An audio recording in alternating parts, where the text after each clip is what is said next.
Hello and welcome to Unsportsmanlike Conduct, the show where two British brothers talk all things NFL. I'm your host, Dom Corbs, and today I'm not joined by my co-host, Nick Corbs, my brother, so there's only one British brother today. That's because he's off on holiday, so you have a solo mock draft from me. Now, we have finally, because there's been week 18, been and gone, we now have the finalised draft order for the first 18 picks. So I will be going over a mock draft for those first 18 teams. Usually me and Nu like to do an alternating mock draft to kind of get a bit of variation in our picks. This time it is just me. Now this is going to be a mostly what I would do, but also a few predictions sprinkled in. That way the mock draft is going to end up being a bit more quote-unquote realistic as to what people are expecting at this point. Obviously, this is before the Senior Bowl and before the Combine, etc. So things are going to change. But for now, let's see how this draft starts. So with the first overall pick, the Tennessee Titans are on the clock. And let me get something out before we even begin here. This quarterback class is very weak compared especially to what we've seen last year. That was a fantastic draft class. Michael Penix Jr. has looked really good in this Week 18 game against the Panthers, an unfortunate loss, but that shows just how deep this class is, that really all of the quarterbacks, barring JJ McCarthy, or last year's class, shows how deep last year's class is that all of the quarterbacks, barring JJ McCarthy, who's been injured, has played at least at some points to a really high level. Even someone like Caleb Williams, who I know has struggled. But Caleb Williams, Drake May, Jaden Daniels, Bo Nix, and Michael Penix have all shown something this year in their rookie years. That's 5 quarterbacks. That is not the case this year. And we have the Tennessee Titans picking first, who do need a quarterback. Now, I'm going to take here as the Tennessee Titans. I do think that there is the possibility that they think Will Levis is maybe a potential answer. I would have said that is the case as of like week 14. Now, Will Levis has played some terrible football this year, but he does have the physical traits. I think that someone like a Shedeur Sanders is lacking. Will Levis does have the arm talent. He can be a rushing threat with his legs. So I think there's a debate to be had. However, I think the most realistic and actually what I would do in the end is draft Cam Ward, the quarterback from Miami. Now, Cam Ward for me is the number one quarterback in this draft class by an absolute mile. He's my 8th ranked player on my draft board, which again shows the strength of this class, that my first ranked quarterback is only 8th on my draft board. He'll be a lot lower on some others. PFF here have him at 19, I believe. But why I think Cam Ward is worthy of the first overall pick is because I think he can be a franchise quarterback. He is a great playmaker. When the chips are down, he can make a big play. He's got the physical talent like Will Levis has. He's got a great arm. He's also athletic with his legs.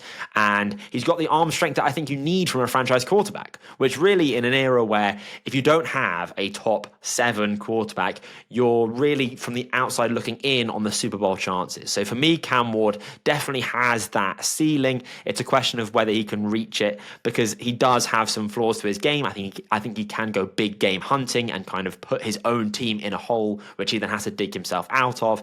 And there's something to be said about the competition level. He's come from the FCS. He has then gone to Miami. He's not exactly played in the SEC, but nevertheless, Cam Ward at 1. Now the Browns at 2. A lot of people at this point, I think, are going to say Shedeur Sanders. There is no way that I would take Shedeur Sanders with the second overall pick whatsoever. There is definitely the possibility, though, considering all the quarterback-needy teams, the Browns, obviously the Titans, the Giants, the Raiders, the Jets, that one of these teams is going to take a swing. It could definitely be the Browns, and the Browns definitely need a quarterback. But they're bringing back Deshaun Watson next year. I know they've kind of made that contract as a way to kind of transition off him. So that's not to say that he's going to be the answer. We all know he's not the answer. I just can't in good conscience take Shedeur Sanders at 2 overall. So what I think the Browns do need, and a player that I am really high on actually, is Kelvin Banks Jr., the tackle from Texas, which is what the Browns need given the fact that DeJuan Jones has taken a step back and their other offensive tackle, whose name annoyingly escapes me right now, hasn't been playing quite up to the level of talent they need. And tackle is a really big valuable position in the draft, and I think this is a great player. Kelvin Banks is my third ranked player. He's an elite pass blocker. He uses his hands really well. He's got natural leverage as well, being slightly smaller. Great base, light feet, great footwork, strength and balance. And he's only allowed 1 sack and 8 pressures in his last few games, not including the most recent game. I need to update that stat. But he's a great run blocker, great elite pass blocker. He does lack the ideal height. He's 6'4". That does give him the natural leverage. But at 320 pounds, he's got the arm length as well, I think, to hold up at tackle, even if it might not be the elite arm length that people might like. But I think Kelvin Banks is a blue chip player in this draft class. And I think landing that at 2 is good value. The Giants at 3, they've just announced they're keeping Joe Schoen and Brian Dable. I should have announced at the beginning that I'm not doing trades just yet. I think there is definitely the possibility that the Giants try and trade up to draft Cam Ward. Here, God, again, Shadur Sanders, I really don't think... They can't not draft a quarterback, though, at this point, I think. I think it is realistic, despite me not liking it whatsoever. I do think it's realistic, considering the job security that both Brian Dable and Joe Schoen don't have, frankly. They're going to draft a quarterback, and it's going to be Shadur Sanders, which is really, really ugly for me. PFF have him as the 41st ranked player. I don't think I'll be quite that low on him, but I do have him as a fringe first rounder. I think the positional value of the quarterback means that you do end up putting him in the first round. But, I mean, let's go over his strengths. He's a quarterback who can win from the pocket. He's a pocket passer. He can throw with anticipation over the middle of the field and can create plays from the pocket, which is what you need to be if you're going to be a pocket passer. He has 22 big-time throws, which is 6th in college football, which is definitely nothing to shake a stick at. But the issue is with Shadur Sanders for me is that he is not an elite pocket passer like a Joe Burrow, to the extent where I'm okay with the lack of the physical tools that he has. I think his arm strength is adequate at best. There's a play in the Nebraska game where he's late on an out route, which gets returned for a pick 6. But even if he wasn't late, he does not have the arm strength to push the ball outside the numbers from the opposite hash. And for me, if you're a quarterback that can only win as being a pocket passer, if you can't pass the ball that well, that kind of says it all. I think there's definitely something to be said about his offensive line not helping him, 100%. But he holds on to the ball for too long. He's got a time to throw of 2.89 seconds, which is the same as last year. And I think the fact that he holds on to the ball for too long, he isn't a high-end athlete either. And he doesn't have the arm strength. So for me, I'm looking at a pocket passer who is maybe kind of like a Derek Carr level of player. And look, I think you can win with that. Definitely, but I just kind of seeing it. I kind of see Shadur Sanders as being a bridge quarterback that will kind of spend a high draft pick on potentially for it to actually set your quarterback search back. It will be a bit like drafting Desmond Ridder. I don't think Shadur Sanders, by the way, is as bad as Desmond Ridder, but in the same way that all that did was just stunt the Falcons 2 more years from finding an actual quarterback, hopefully Michael Penix, I think Shadur Sanders will be much the same. He'll be a quarterback that will be all right, he'll be serviceable, but almost a bit like Daniel Jones, you're going to need to look for another one in 4 or 5 years. So look, I don't love that pick, but let's roll on. At 4, the New England Patriots are picking at 4, played their way out of the first overall pick with their win against the Bills. Milton, people were saying in the preseason that he should be played in front of Drake May. Maybe he should, I'm joking. Travis Hunter is obviously the pick that I think you're looking at here. I think the Patriots could benefit from another cornerback, 100% opposite Gonzalez, who I think is a blue chip player that the Patriots can build around. And I think having Travis Hunter opposite him would be fantastic. And they also need a wide receiver, which I know they also need offensive line, but I think it makes a lot of sense for Travis Hunter. The way I see Travis Hunter is that he is going to play full-time at cornerback, but will come onto the field for 10 to 15 snaps a game, big money downs as a wide receiver, and he can definitely thrive there. Granted, this doesn't quite address the wide receiver position as a full-time role. I have given them Tetairoa McMillan in the past, and I do really like that player.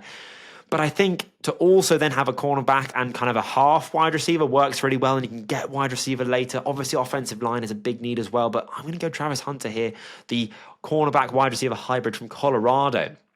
The Jags are on the clock at 5. God, this team is depressing, isn't it? I mean, they've just fired their head coach. Can I remember the head coach's name? Eagles' old head coach. Sounds like I don't know ball, guys. I promise you I do. Doug Peterson. Got it. They've just fired Doug Peterson, so they're going to be looking for a new head coach, which obviously involves a new scheme. So that's obviously going to determine who they bring in, both either offensively or defensively. PFF have them as needing a guard, a tackle, and a cornerback. I think, though, obviously Travis Hunter for the Jags would be completely ideal because I do think they also need a wide receiver opposite Brian Thomas Jr., who, by the way, has been an absolute stud this year. I'm kind of tempted to go Tetairoa McMillan just because he would be the next player on my board. And I think giving Trevor Lawrence, Tetairoa McMillan on one side and Brian Thomas Jr. on the other would be amazing. But then cornerback, I really like Will Johnson from Michigan as the best pure cornerback in this draft. Oh, I think you can get a wide receiver later, and I think maybe going Tetairoa McMillan might be. Oh, do I? Because it could be like the Bengals. I'm thinking out loud here. It could be like the Bengals where you have Jamar Chase and T. Higgins, and look how that's worked for them. Yeah, they've had offensive line woes. Yeah, the Bengals defense hasn't been fantastic, as we know this season. You know what? Let's inject some life into this team. I'm going Tetairoa McMillan here. It's not a need because of Brian Thomas Jr., but the best teams don't draft for need. And the Jags need a bit of life, and having Brian Thomas Jr. and Tetairoa McMillan with Trevor Lawrence as their quarterback, I like that pick. The Raiders, okay. They need a quarterback. I don't know why they're sticking with their head coach, Antonio Pierce. I think that's absolutely insane with how their season has gone and how last season has gone. I don't care if he's a leader of men. You lead people by winning. Anyway, not my decision, but this is why bad teams stay bad. Now, quarterback. Some people here earlier in the season might have said Jalen Milroe. I think now we can conclusively say that is absolutely bonkers because Jalen Milroe has tools like Tarzan but plays like Jane. That guy has first round physical talent. Absolutely. He's an athletic specimen. But he isn't very good at playing the quarterback position. So that's not an option here, and nor is any other quarterback. If maybe Drew Aller declares for Penn State, then maybe this could be kind of the realm that he goes in, maybe even ahead of Shadur Sanders, but that's not happened at the moment. So that is off the table. Quarterback's off the table. We've got to hope they land a Sam Darnold or whatever. Running back is a need. They also need a cornerback. Obviously now the toss-up here is between Ashton Genty and Will Johnson, the cornerback from Michigan. The smart pick is Will Johnson, the cornerback from Michigan. Cornerback is a much more impactful position than running back. However, this team is absolutely bereft of any real notable talent apart from Brock Bowers. So why not throw in Ashton Genty as well? Give the Raiders fans something to look forward to. They've got Brock Bowers at tight end, Ashton Genty at the running back position. At that point, quarterback, does it really matter? Unfortunately, it will. But nevertheless, Ashton Genty is a fun pick for the Raiders there. 6 is very early. I would never normally go that early for running back. But Ashton Genty, guys, is a different gravy. Just to kind of contextualize what he's done this year, I know a lot of you will know, but he has forced the most missed tackles in a year ever by PFF records.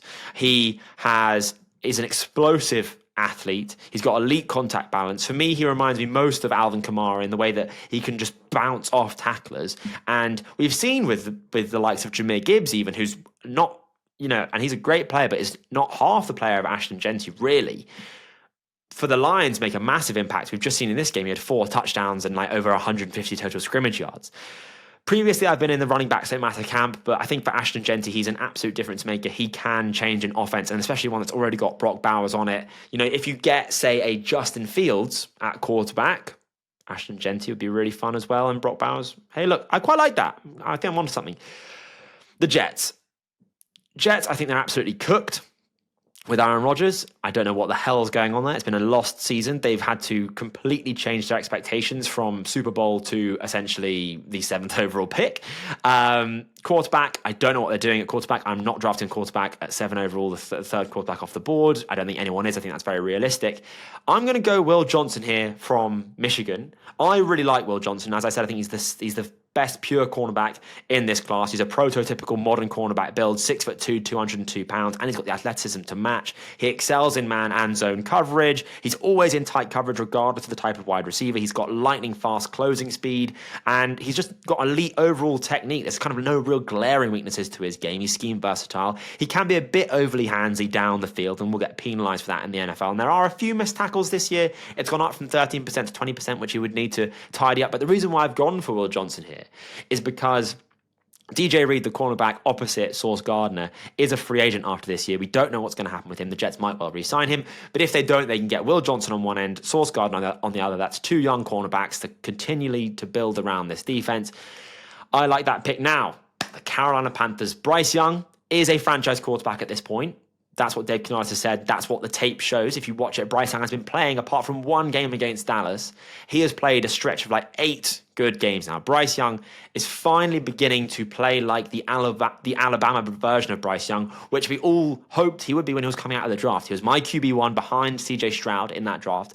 And I think we're kind of seeing the quarterback that Bryce Young can be in this league, that point guard quarterback, the one that can excel under pressure, can deliver the ball on time with anticipation and accuracy. And he played a fantastic game against the Falcons, a really good game. Is it the best defense in the world? Nobody played it fantastically against the Chiefs, played really well against the Bucks. Bryce Young at this point, I think, is the real deal. And all they need at this point is a wide receiver to help him throw the ball to, really. I mean, look, Adam Thielen is reliable, definitely, and he's had a great career, but he should not be more than a wide receiver 3. Xavier Legette this year has struggled with drops, costing the Patriots a win, in one of the earlier games.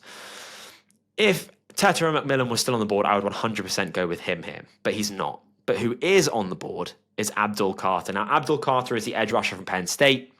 Insanely athletic. He wears number 11 a lot like Micah Parsons previously did. Now, I would not say that he is the player that Micah Parsons is, but he has also moved from off-ball linebacker to edge rusher. Had a bit of a slow start this year. He did get bullied against West Virginia in week 1. He couldn't really deal with the physicality, especially in the first 2 plays of that game, if you watch it. But he has this insanely high ceiling, Abdul Carter.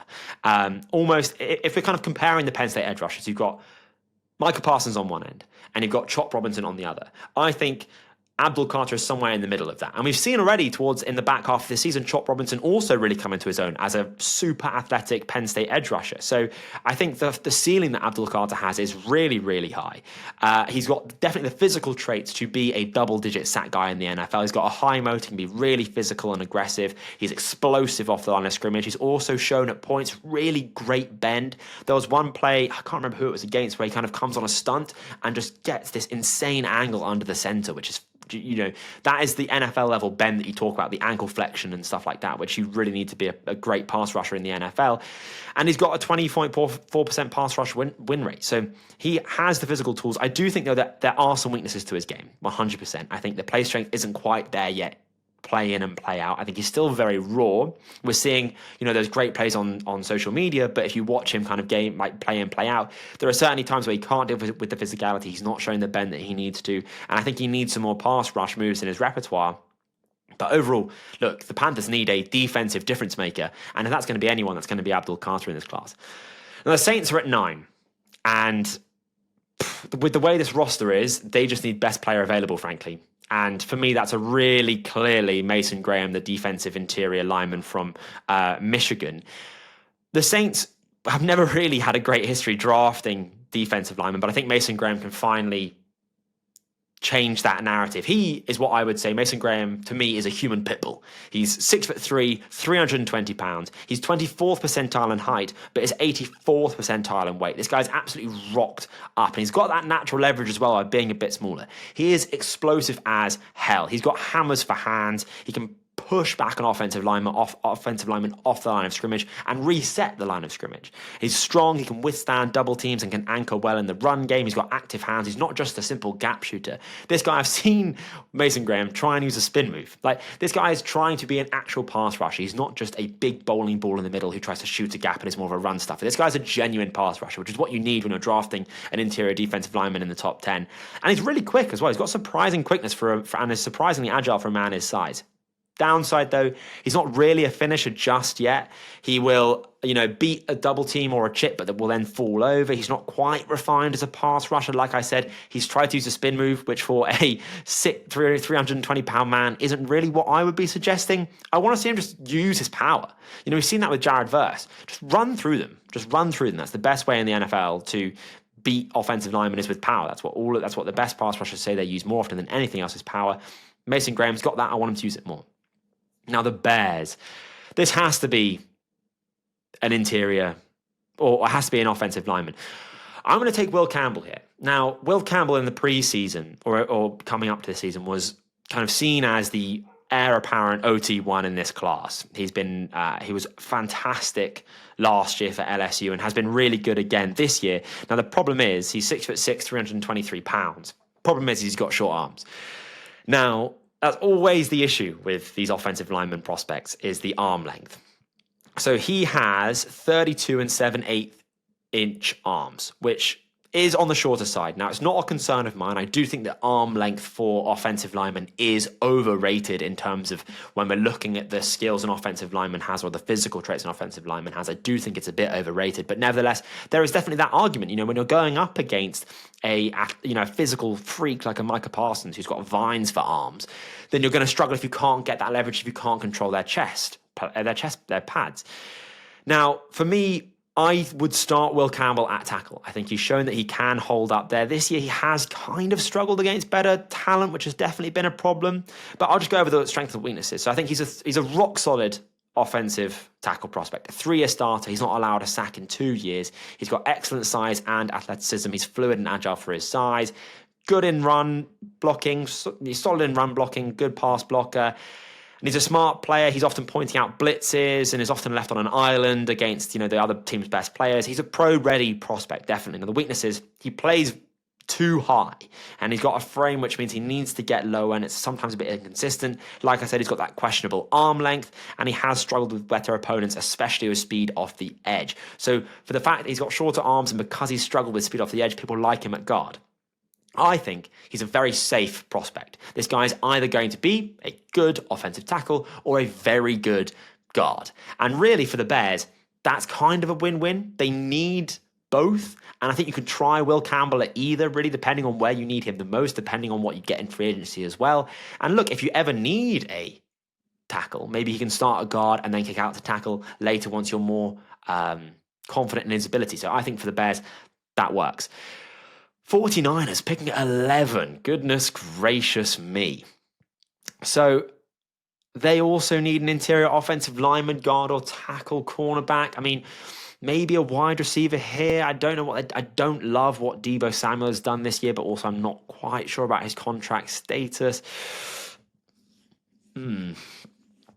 Interesting. The 49ers are a very interesting team. I did not think they'd be picking at 11. That is early.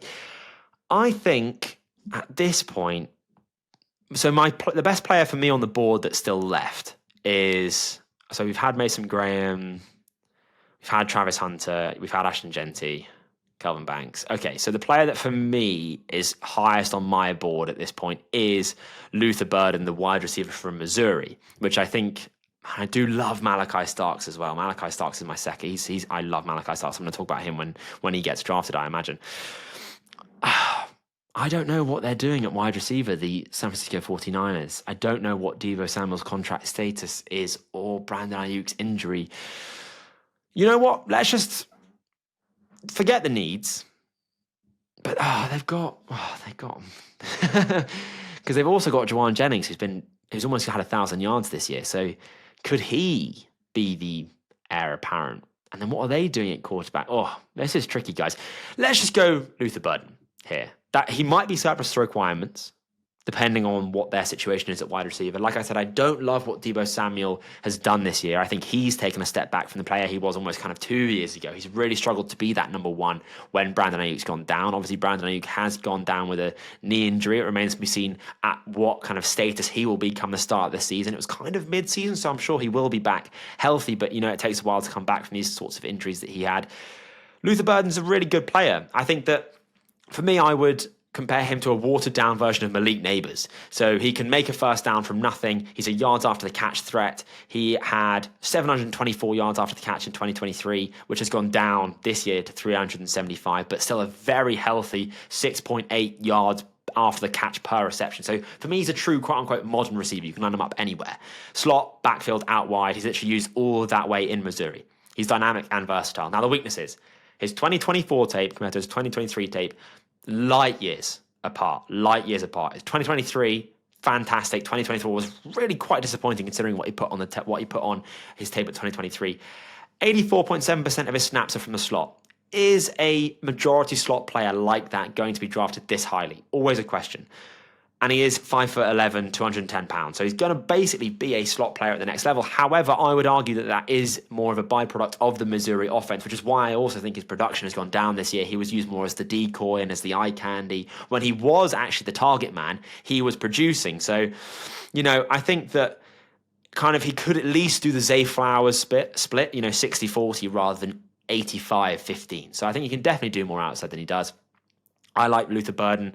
He might go a bit lower than this, but in a kind of a shallower wide receiver class in terms of the top end talent, Luther Burden is definitely a consensus first round pick. The Cowboys. Goodness gracious me. Picking at 12. Now, obviously, Ashton Jeanty, if he fell this far, would be the clear selection for the Dallas Cowboys. But he's obviously gone. I'm not going to draft a running back at this point in the first round. Maybe towards the end I will. They need defensive interior or linebacker.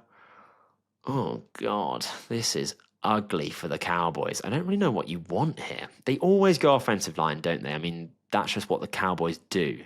And Jerry Jones, I don't want to slander Jerry Jones too much, but I question his ownership and drafting skills. The Cowboys at 12. Thinking out loud here. Running back. So Jalen Walker, I think. Let's go with Jalen Walker and let's talk about Jalen Walker. Where is he on my draft board?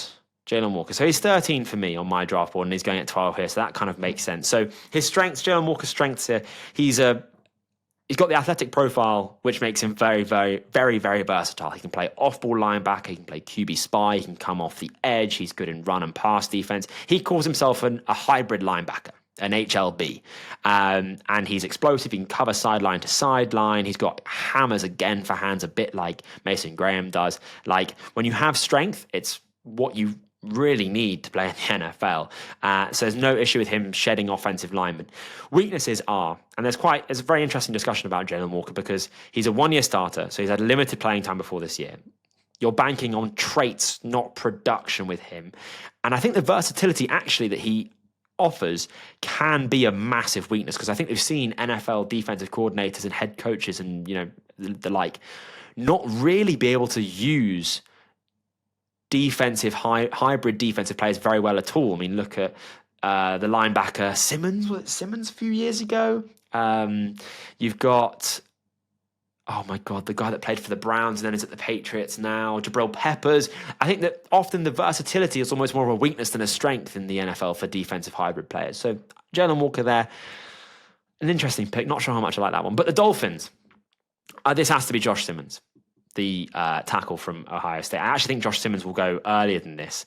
He could be the potential like OT2, depending on how you view Campbell or Banks, really, with their arm length. He's only allowed one pressure in 158 pass blocking snaps in 2024. He's got good movement skills off the edge. He's got good anchor and power in the run game. Weaknesses, though, for Josh Simmons, he's only played 5.5 games in 2024. He tore his ACL, so it's kind of up in the air as to how he fares against stronger talent. The 5 games he did play were against Akron, Western Michigan, Marshall, Michigan State. So didn't exactly have the high-level opponents on his 2024 tape. So you are getting quite a big projection here.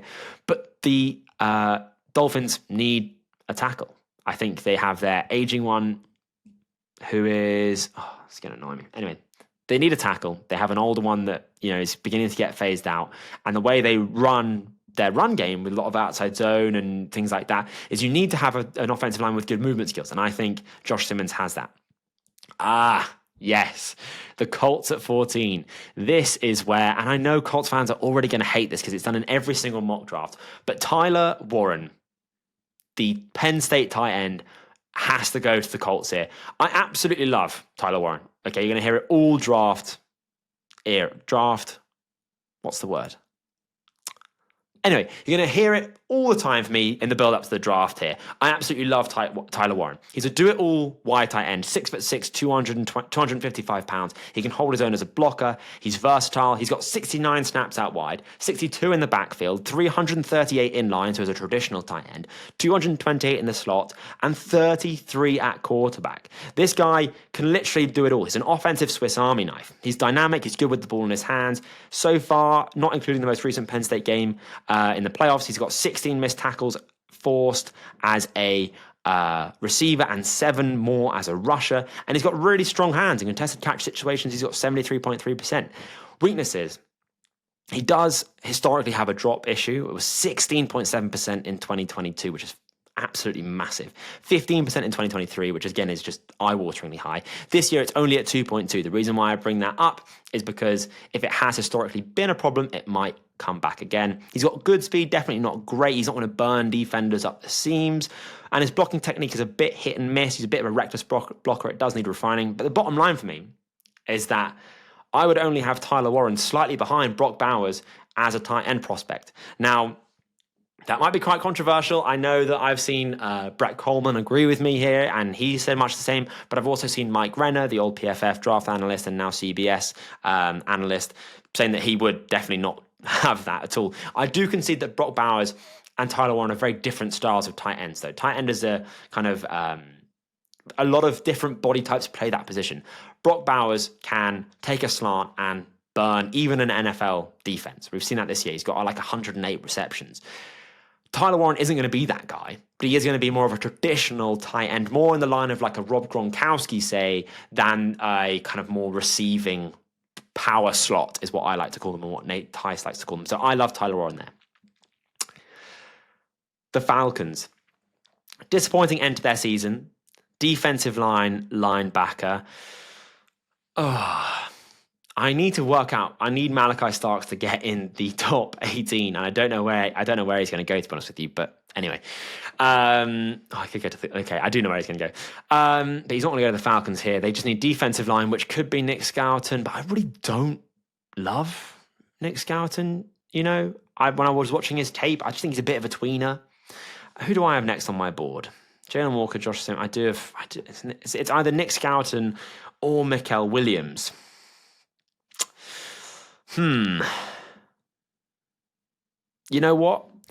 I am going to go Nick Scouton. I do like Mikael Williams, but with Mikael Williams, I think he's more of a lottery pick, whereas I think the Falcons just need an actual good defensive lineman, which I think Nick Scouton can be. I mean, again, he's the one that wins with power. He's a power rusher, which gives him a high floor. That's a move that, as I've said, is used the most. He's savvy with his hands. He's got a good counter if his power doesn't work. And at 6'4", 285 pounds, he's pretty versatile. He can be moved all over the defensive line, and the Falcons kind of need any help on the defensive line wherever they can get it, really. So that works well. He does try and win with finesse too often, I think. I just want him to run through the offensive line. And if he doesn't win immediately, he can get swallowed up. But at 15, I think you're feeling pretty good about that for the Falcons. Right, final 3 picks here, because we're ending at the Seahawks with 18, because we don't know about the rest of the draft order. Tackle, defensive interior, linebacker. Right. Okay. The smart pick here is probably Arianti Ursary, the tackle from Minnesota. But I'm taking Malachi Starks here. And I really don't think that this is an impossible selection at all. As I'm saying that, I am realizing they obviously have Budda Baker. But look, let me cook here, okay? So Malachi Starks is, I think, one of the best players in this draft class. The only question that is kind of hanging above his head is, how early are you going to draft a safety? Now, for me, he's a modern safety that you can align anywhere. Again, I question about this with the Budda Baker trade, but if you think I'm being an idiot, let me know in the comments. But he's a modern safety. You can align him anywhere. He's had 190 snaps in the box. He's had 252 as a slot corner, which is kind of what we've seen Brian Branch really excel at this year for the Lions, and that was a fantastic pick as well.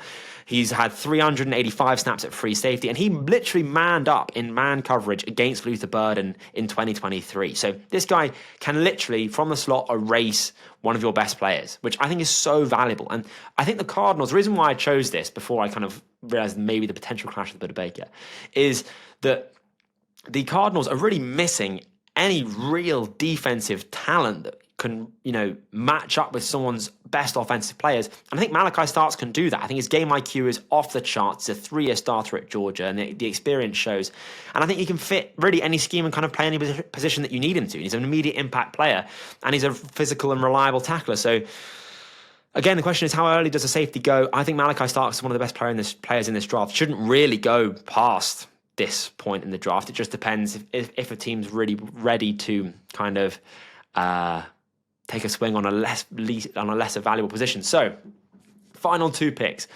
Bengals. Obviously, there's a question mark around what is going to happen with T. Higgins. That might open up the need for wide receiver, which is why I think PFF has the wide receiver down here. That could be a Craig Booker. Who else do they have at wide receiver? Weirdly enough, I don't love a Craig Booker, but I am ready to admit that I might be wrong on that. Elikayamana for Stanford, I really loved in the summer, and I would definitely be willing to maybe take him here. Or defensive line. They probably do need some defensive line help with Trey Hendrickson at some point, but who do they have here? I mean, that could be Mikael Williams. Ooh, this is interesting. I think at 17, there's not the value for wide receiver at this point. I think they can definitely get a wide receiver in the second that can be a wide receiver 2/3, depending on, I don't know, Yoshavash or whatever the hell is happening with Jermaine Burton. So yeah, I'm gonna go Mikael Williams. This is a bit of a lottery ticket. Mikael Williams is here. He has really high upside. He's shown flashes like he could be one of the best players in this class. He's got the physical traits, 6'5", 265 pounds with a massive wingspan and great movement skills. He's developing as a pass rusher. He has taken steps in limited time this year. He's got a good rip and a good inside counter as his pass rushing moves. Weaknesses though, like I said, this is a lottery pick really. I don't think he's shown enough to warrant a high selection. Higher than this is what I mean. And his injury hasn't really helped him either, you know.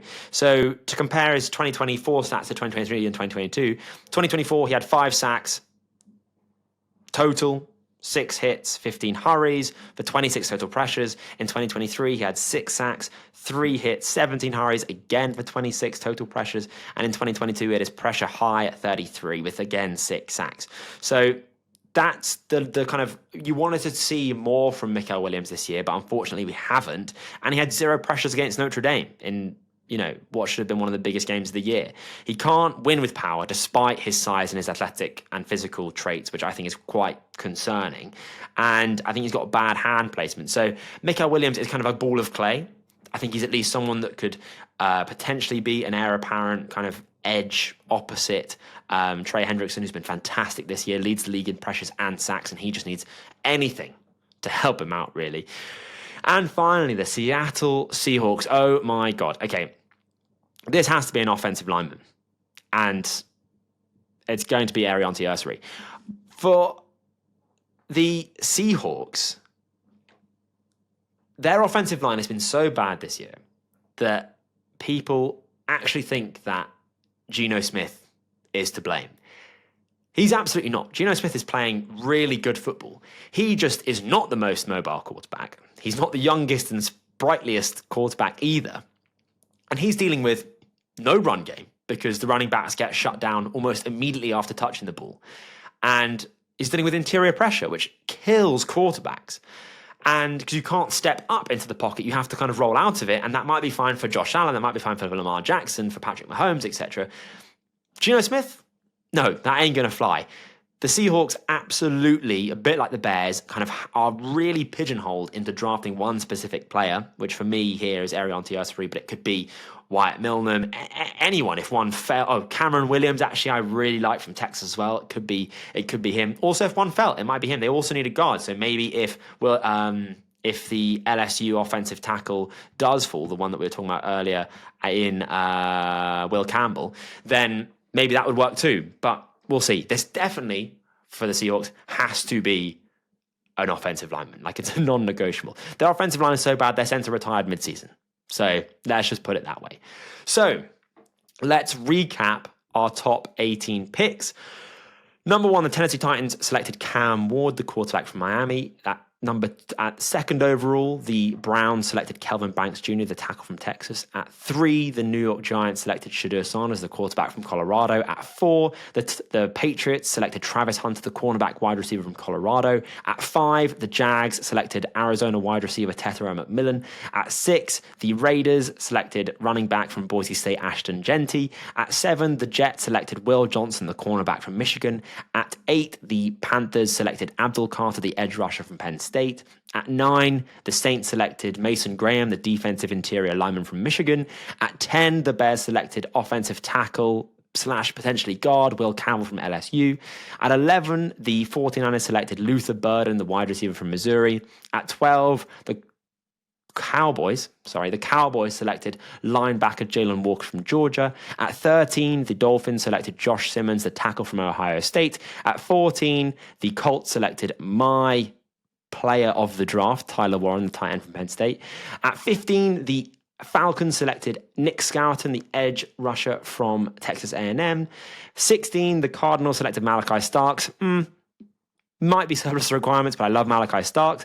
17, the Bengals select Mikael Williams, the edge rusher from Georgia. 18, the Seahawks select the tackle Ari Onti Ursary. So, if you disagree with any of those picks, or agree with them, or have any thoughts at all about the draft picks, or about what I've said about those players, or indeed your team's needs, let me know in the comments. Make sure you subscribe to the channel for more draft content. Me and Neil will be churning this out all the way up to the draft. We absolutely love doing it. I'm still building my big board. All the players that I have talked about, though, here I have watched and I have notes on. But obviously, the reason why I don't want to get too deep into it is because as we get to the end of the draft, there's still a few players that I've not quite queued myself up on. As I do, there might be some that kind of come up the board. So if I missed out on a player, let me know again in the comments and I'll get right to them. But I've been your host, Dom Corbs, without my co-host, Nick Corbs. I have been Unsportsmanlike Conduct. Please make sure you subscribe. We'll see you on the next one.